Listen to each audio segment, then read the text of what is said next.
And there they go. Here. All right, Mike. Final leg of the All Stakes Late Pick 5 at Lone Star Park on Monday, Memorial Day, May 30th. The headlining event, the Grade 3 Steve Sexton Mile, field of 10 older males going 2 turns on the dirt. Big race, big prize. Who you got on top? Ooh, I went with Rated R Superstar, the one horse on top. Give me that 10-1 morning line price here for a horse that I think it's an absolute perfect setup in this spot. This race last year, there was not that much speed. This race this year, holy biscuits, a lot of horses want to go. And I think it's going to set up well for horses that want to come from off the pace. Rated R Superstar has a win at a mile, has been able to be successful against some pretty good horses. I think that the 10-1 price is wild to me. I'm shocked that this horse is 10-1. I went through this. I like this. I would be happy to get 5-1 here on Rated R Superstar.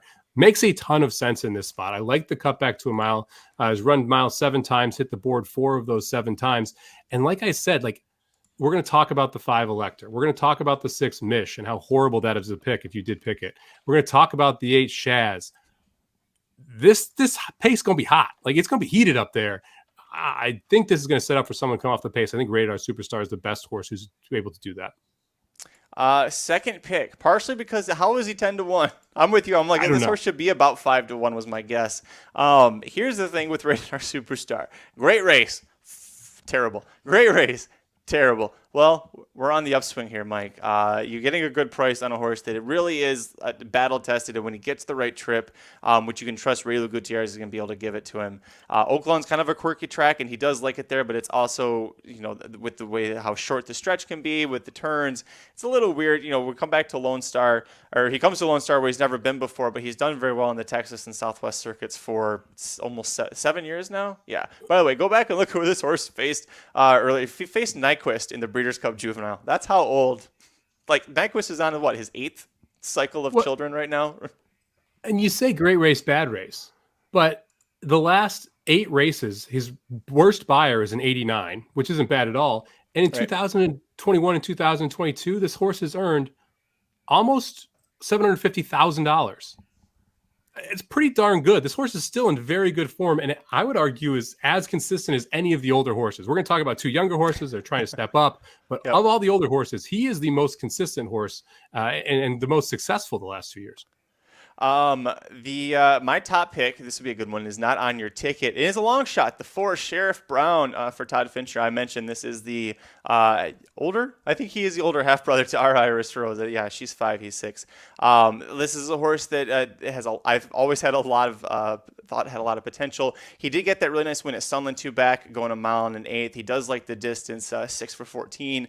He's 12 for 14 in the money, 11 for 14 first or second there. The race last time out when he was going a mile, I know where this is a mile again, but I'm going to blame Luzzy for that one. It says unhurried. Just kind of let him hang back, and if you're going a mile at Lone Star, you can't do that. We're going to get a different jockey here in Goncalves, who is 2 for 3 for Fincher, has 1 win and 1 mount so far here. So I'm going to use him. I really love this horse, and I love 12-1. Why didn't you use him? Love the works, but I don't see a single race on the page that wins this race. That was my biggest issue. I don't think that, and that's, and we're going back 1, 2, 3, 4, about 12 races here. Not one of them wins this race. And you can make an argument, well, the Pacific Classic number wins the race. Well, the Pacific Classic number is ridiculous. They went a mile and a quarter, and you see the other horses in there. That's just a classic inflated number.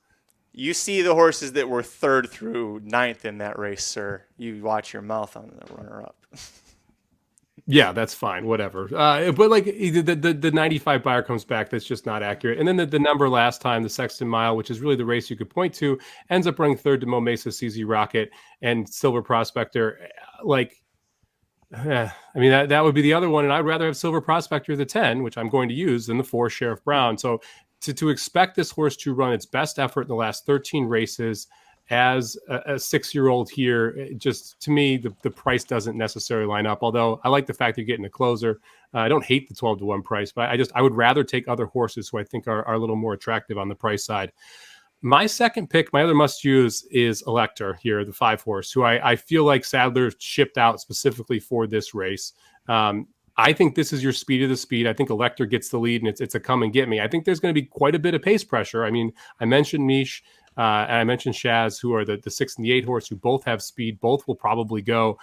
I am not going to use either of them because I feel like Elector is the only horse that could take this field gate to wire. I think both Mish and Shaz are horses that are going to burn each other up. So I like the 5 horse. I like his chances stretching out here. I love Constitution. Miles should hit him right between the eyeballs. This is your fastest horse. And I would expect it's going to be the one that gets the lead going in the first turn.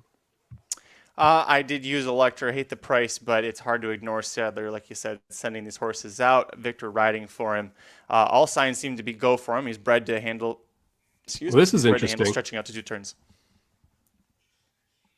What did you say? So Luis just said, I'm sure you all know this, but the 5 Elector didn't make the trip scratched. I've not heard that yet. So if that's accurate, that changes things up a little bit here. But I also love, I'm sure you all know, but as we're talking about the horse per DRF. Awesome. Well, shoot. You know what? Let's talk about, you talk about the 10. I'm going to look this up real quick. I'm sure it's right. Luis doesn't have never comes in here and lies before. But let's talk about the 10 horse Silver Prospector, third on the card for me. Your thoughts? Yeah, look, Silver Prospector I think is interesting, especially if you like Rated R Superstar. The race 3 back against Olympiad was a monster race. The horse ran really well, going a mile and a 16th in the mine shaft, grade 3 race. I think you're getting a little bit of a cutback here from a talent perspective, just a little easier field than what he faced, specifically 2 and 3 back in the Oaklawn mile and then the mine shaft.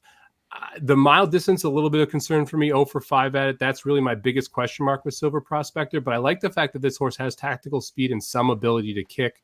I also like the fact that we get Stuart Elliott aboard. So I think the 10 is really interesting at a 12-1 price and should sit a fairly good trip here in this spot. For me, the other horse that I thought was interesting was the 7 horse Popular Kid, who's sitting on the board at 15-1. This is another horse where I look back and you have certain races that fit here. So the horse is 6 for 23 at the distance. Love that. We've run at Lone Star twice, 1 win, 1 second, including a very nice number here going a mile over this dirt course. I like the fact that last time out we faced Tut's Revenge. We saw come back and win last time. This horse seems to be in really good form right now. I expect that you're going to get a nice setup. And again, this is a horse that can sit right behind the speed and pounce. So with both the 7 and the 10, I'm looking for horses that can stalk and then be able to close and try and get the job done. Yes, Luis is correct. Mary Rampolini had a story that, Elector did not make the trip. The other Sadler horses did, but Elector is going to stay home. The Triple Bend Stakes on Saturday at San Anita Park, going 7 furlongs, grade 2, is where he's likely headed. And hey, if Flightline, who's in your barn, is not going to that race, then I think that's pretty much up for you to take there. The 7 Popular Kid, Kalleward, one that I'm familiar with. Another, I'm like, oh yeah, he's here now. Okay. If you like Rated R Superstar, you know what? With the scratch of the 5, I'm going to add him in because I did kind of like him a little bit. So I'll go ahead and add him back in here. Rated R Superstar, you brought up a lot of great points about, Silver Prospector. Looked at the wrong one. Silver Prospector, you brought up a lot of great points. Let's talk about 6, Mish, because I did use, you didn't. To me, now, does your opinion on Mish change now that Elector is out? Let me throw that back at you. No, not even close. Okay. So my problem with Mish is the 2 races that put him in the contention here are the last 2 races, right? And both of those races are 1-turn miles, not 2-turn miles. And I love me some C2 racing, so bummed to knock him here. But like the fact that you had 1-turn mile wins and then you're stepping up here into a 2-turn mile and your price is short and you're not the fastest horse, right? No chance Mish gets the lead here because of both Shaz and Flash of Mischief, who are both faster than him on the outside. I think both have to send from those spots. It just puts Mish in a completely new spot. And those 2 races, so he's won 3 in a row, but the 1-3 back was at 6 furlongs against State Bred optional 12,000, right? Then this last race here was the 2 back was a mile allowance, $25,000, beat Embrace My Uncle and Chucky, not great horses, right? And then we come back and we run in the last race optional 25,000 and we destroyed Disc Jockey and Hercules. Again, someone who follows Gulfstream, they would be rolled in this field. So the waters get a lot deeper. You have some buyers that look inflated to me. It's a 1-turn mile at Gulfstream, not 2 turns. There's just so much for me to try and get past. And then you have 7-2. And then you have Safi outside of Florida. And you have all these other things that kind of add up to me that make it really hard for me to play Mish. All good points. I think especially now with Elector out, there's one less pace horse in there that it's going to make it easier for him, less of a pace duel. Edwin Gonzalez came out with Safi for this horse and for horse in the last race as well. And I think this horse is on an upward trajectory, but I do understand why you want to play against. The Sire Field Commission never raced around 2 turns. 30 starts and was retired at age 7. Never once raced around 2 turns. I was like, I don't know anything about Field Commission. Woodbine horse, 1 turn. Again, maybe not the best sign. Moving forward, do you want to talk about the 8 Shahs? Because neither of us are using them. This is the 2-1 favorite, and we talked about former Bafferts earlier in the card. So, what do you think about Shahs? Yeah, so I just adjusted my ticket, so I'm not going to use Elector, and I was between the 8 Shahs and the 9 Flash of Mischief. I'm going to use the 9 instead of the 8. And so we talked about these Baffert horses, and Shahs was a Baffert horse who's now in the Sean McCarthy barn. They have not been running great since they came back, so that's an obvious concern there. This is one of those horses that was supposed to be really good for Baffert. It was a monster in debut, ran a 105 buyer, looked awesome, stretches out to 7 furlongs, ran second to Disco Ball, who got DQ'd because of the interference toward Shahs. And then last time out, went wire to wire, going a mile. That mile wasn't very fast. They ended up going 137. The final 2 furlongs were in 27 seconds, which is really slow. So this horse went 110 and then 137. It's just not that quick. The buyers have been decreasing for this horse essentially since that victory. We've not been able to get back to that number. Now we're switching barns. Now we're shipping, doing all these other new things. To me, that the 2-1 price is just tough to swallow. I would much rather play the 9 Flash of Mischief, who I just added to my ticket, who's right outside as the speed horse that could try and wire this field. Why? Well, this horse is setting up for this race. Broberg does well in these type of spots. Second off the layoff, he's 20%. This horse had a very good Ohio Derby against Warrant last year, ran well in the Delta Mile, was able to win that, taking the field gate to wire, almost gate to wire essentially, ran well in the Poinsettia, ended up running 3rd in that spot, going a mile 16th at Oaklawn. But this is second off the layoff, second out as a 4-year-old. This is a logical time for this horse to take a monster step forward. And if we improve off of those numbers that we saw late last year, all of a sudden the 9 Flash of Mischief fits. I don't necessarily know that the Flash of Mischief needs the lead. He's been able to win from right off it. So he could sit right outside of Shahs or could absolutely take it to Shahs and try and go to the lead. I like his versatility more than Shahs. I love his price at 12-1. More than Shahs at 2-1. And Eckelberry and Broberg are sneaky good, especially at these smaller tracks. I went back and forth about Flash of Mischief, and yeah, I mean, you could use him. I think he falls in that pile of a lot of these horses that you can make a good case for it. And how deep do you want to go? If I went all in this race, my ticket's only $54. So if you feel like this is a race where, yeah, there's a good price or Flash of Mischief, or losing 3-1 Elector, is going to screw up a lot of these morning lines. So you don't know what price you'll get on it. You can hit the L button there. But we definitely have a few horses we like here at prices, Mike. It's going to be an exciting edition of the Steve Sexton Mile. I'm really excited for it. Yeah, these last 2 races are great betting races. I mean, these are wonderful races to finish tournament up with as well. I mean, Lone Star's win, play, show exactly that is it. And you have to bet your entire bankroll in the first half of the card and then half of whatever you have left in the last half of the card.